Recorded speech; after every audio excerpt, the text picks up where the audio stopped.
ظفر بال میں وابڈا کے اہلکاروں کا ایکسین وابڈا کے خلاف احتجاجی مظاہرہ۔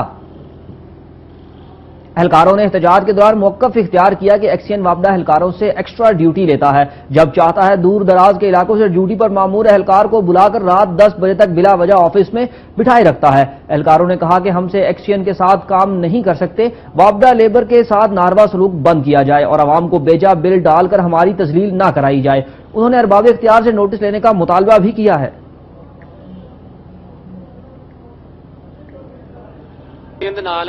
سانوں بہت پریشان کر رہے ہیں، ساری لیبر ساری تہاڈے سامنے کھڑی ہے، انہاں نوں نجائز پریشان کرتے ہیں، ایس او پی تو ہٹ کے سارے کو کام لیندے نے، اسسٹنٹ لیمن ساڈے تے افسر لا کے اور انہاں کو ساڈے نال بدتمیزی کراندے نے، انہاں دے ذریعے سانوں نجائز چٹھیاں لکھ کے ساڈی لیبر نوں سسپینڈ کردے نے، ریلیو کردے نے، انہاں کو بحال کرن دیاں ٹرانسفر کرن دیاں، او جو لائے نے نا چھوٹے ملازم وہ پیسے لے کے انہوں دیندے نے تے ساڈے بندے جڑے نے انتہائی پریشان۔